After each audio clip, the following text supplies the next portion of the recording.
Oh, hey guys, M.V.K here, back again. Like I said before, guys, I have a lot of movie reviews. I've been seeing a lot of movies, and like I said, need to catch up on the movie reviews. And it's been a long. I got a lot of movies, and even though I've seen a lot of the major blockbusters, I actually saw some of the smaller movies, but also just movies that you probably wouldn't really some people might not think out of the norm, but in talking about a family movie as well. So I'm here to give my thoughts, no matter how old they are, on movies I've seen. Like I said, I got a lot. As of right now, I'm here to talk about a family movie that I saw, I think, a couple of weeks ago. I think it was 2 weeks or a week ago. Uh, Max. Uh, Actually saw this movie, and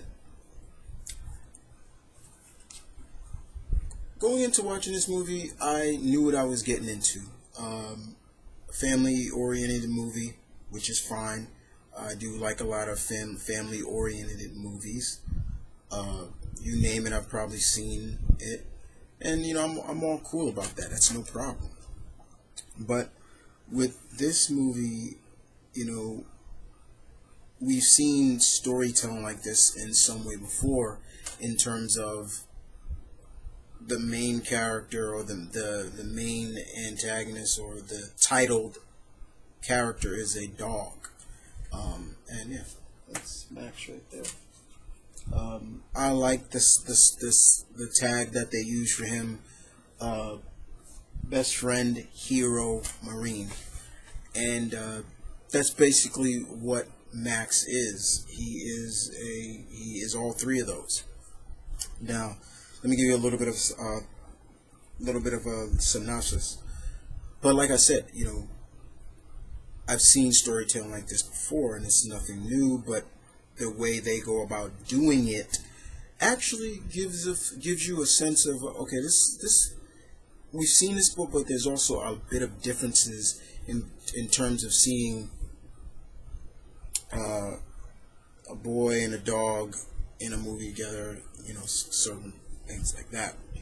Now, Max is this is also this movie is also dedicated to the the brave dogs that have served in the military as finder dogs, dogs who sniff out bombs and weapons and things like that, along with the military, and that goes back years and years in the services, not just the United States military, but different military units all over the world.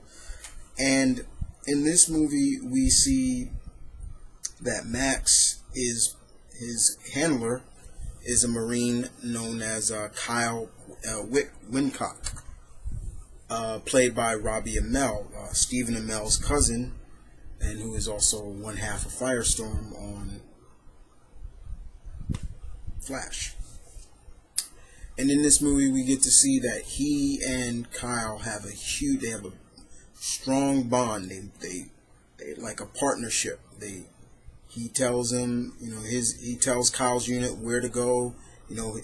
If he gets weary about something like maybe a road or so, he'll stop and look at his handler and be like, something's wrong. In the beginning of the movie, they are literally looking for weapons that are hidden in various villages in Afghanistan by Al Qaeda. And we get to see that. However, Kyle and his childhood friend or so, there seems to be a little bit of a differences in between them in terms of his superior officers are, even though they have maybe retrieved the weapons, a lot of the weapons are going missing, and Kyle seems to know what the deal is going on, and he's kind of questioning his friend, like, you know something about it. I'm not going to sit here and be quiet about it. So we get to see like there's some tension between him and his good friend, like maybe he's not on the up and up with him, which was fine. I enjoyed that. That gave a little bit of a what was the goal, and you get to see more of Max and Kyle. Then you go back to the United States. You get to see the rest of his family, the Wincock family. His father is a Marine, a former Marine himself, and he's played by the actor Thomas Hayden Church. For all those who don't know, you probably remember him from being Sandman in Spider-Man 3. The mother, his mother is played by Lauren Graham. I've seen her play roles like this before. She always plays the motherly figure and things like that, which is always cool. And then you have kind of becomes the main focus as well. The youngest, Robbie Amel's brother, Justin Wincock, and Justin is more of this kind of the rebel of the Wincock brothers. He's kind of like the one that he looks at his brother and his father, and he's more like, why, you know, he doesn't see a big deal in serving serving in the military, giving up. His father lost a leg, and he's like, he doesn't look at this impressive. He's more of a just sits around playing games. He actually pirated games. Like, he makes duplicate copies of video games, sells it to his friends for money and things like that. And it's just like he's kind of leading a life of, like, he doesn't really care. And I've seen stuff like this before. I've seen this kind of take on a character, and unfortunately he doesn't have a good relationship with his father, but he's still kind of very close to his mom in a sense. And one day Marines show up at their house. I believe they live in Texas, somewhere in Texas, and unfortunately it is announced that his brother was killed in the army, in the military. And we are seeing them at the funeral and everything like that, and we enter Max, and we get to see that this dog cared so much for his handler. Like, there's a scene in the movie, and I'm maybe spoiling this a little bit, but there's a scene at the funeral. Max is pulling the people that are handling him, other soldiers that are handling him, just to reach the coffin of his former handler, and he gets up and it's just so touching. It's stuff like that that really just shows you that when you have a bond with a dog, with animals do have a bond. Once they have this strong, tightly bond, like, it's hard to break, and you see that. Like, he sits by the coffin and while the eulogy is going on, and it's very touching scene. I thought that was beautifully shot. And then, of course, Max is introduced to the rest of the Wincock family, and he literally comes up to Justin, and he's almost like he knows that scent. And it's there where we get to see more that Max is going to be literally put down because he can't go back into the field because, yes, get this, Max is suffering post-traumatic stress disorder, PDS, himself, because of the bombings that were going on. And it's really like, you get to show, like, hey, a dog can go through that too. And unfortunately, the military gives the dogs to the Wincocks, and Max is really unwary of Justin, and Justin doesn't want to have anything to do with him and everything like that. And once again, we see this kind of storytelling, and over time we get to see the bond grow between the two, and it was really touching to see that. And Justin's friend Chewie was really funny. I thought, you always have like that your stereotypical knucklehead friend, and then of course enter kind of the love interest is Chewie's cousin Carmen, who is kind of knows how to handle dogs and everything like that, because her house is full of dogs. They got like a bunch of chihuahuas all over the place. It's really funny. And it becomes more of like Max and Justin really becoming one. But then from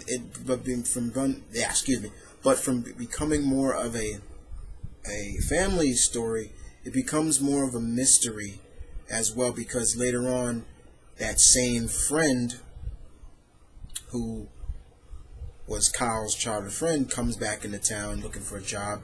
He starts working for Justin's dad at a storage facility, and he's talking about he has shrapnel in his back and things like that, and you know, it starts to become more of a mystery, and then the mystery starts folding that he's not really on the up and up, and we get to see that through there, and it's not really implied if Kyle how Kyle died, but the way they implied it is that his friend, his former friend, had something to do with his death. Um, and Max knows it. Like Max, once he comes in, Max is just growling at him like, like you, and it becomes more of a mystery as well as a family movie. And like I said, the flow of the movie is kind of, it goes from point A to point B really quick, and you start to see that through the relationship and through the point between Justin and Max, this strong bond is felt, and that right there, ladies and gentlemen, really is what really kind of sells it. The bond that this young man and this dog has with each other, and the ending was pretty much standard. Like I said, once again, seen storytelling like this, seen movies like this before, but it was really touching to see the acceptance as well throughout the movie of the young brother accepting that his brother is passed, but accepting that his brother truly was an inspiration to him. Even though maybe he maybe not said it in person, but you get to see that as well in the movie, and that was another really touching moment.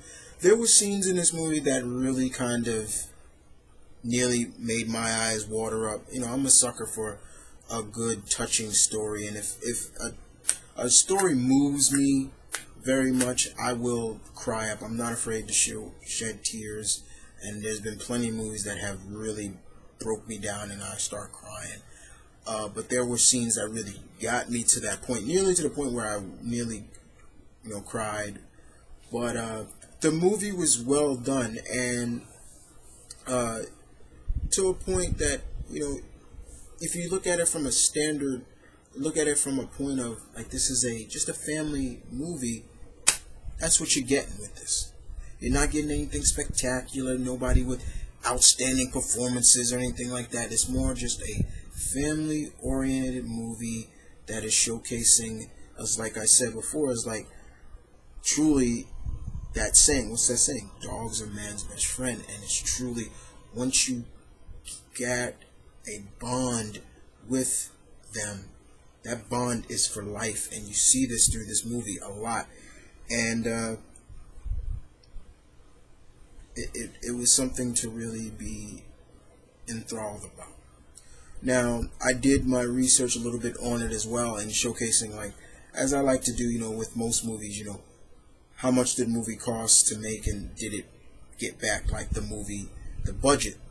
The movie cost about 20 mil to make, and it at the box office, it box officed 40.8 million dollars. So basically, it made back its money, the budget from the studio to make. So that's always a good thing. You always want to make back the budget make back the money that was taken to make this movie. So it kind of doubled. It doubled the money, and that's really good to know. But other than that, I really enjoyed this movie. This is definitely a movie to take if you have kids or nieces or nephews or something like that. This is definitely for them to watch. But if you are an animal lover and you enjoy watching movies like this and showcase that even dogs have feelings and certain things like that, this is definitely the movie you'll enjoy it, because I sure did. I watched it. I was watching it. I saw it with a cousin of mine, and we actually enjoyed it. I was like, this was really good. Like I said, it's not nothing. With all the movies that have been coming out at the time this movie came out, I believe June, but I didn't see it till late. So when I did see it, it really was like, okay, it was okay. It was not bad. I enjoyed it. But other than that, if I was giving it a rating out of 10, I would give this 7. 7.5. I thought it was very interesting. But other than that, guys, I want to thank you guys for listening to my thoughts on Max. Trust me, guys, I got plenty of freaking reviews to go. Like I said, there's still the Ant-Man. I've been saving Ant-Man, my thoughts on Ant-Man for a while. There's Mission Impossible. There's Mad Max. I want to talk about Mad Max, give my thoughts on that. There's also Jurassic World. I want to give my thoughts on those too. There's plenty more, and I got all movies to see. But other than that, Max was pretty good to me. It gets you. It does get you, especially if you have a heart. Well, if you do have a heart. But if you enjoy movies like this, it'll get you right here. I promise you it will. But definitely, this is a movie to take your kids out to see. But other than that, guys, you take care, and see you guys next time.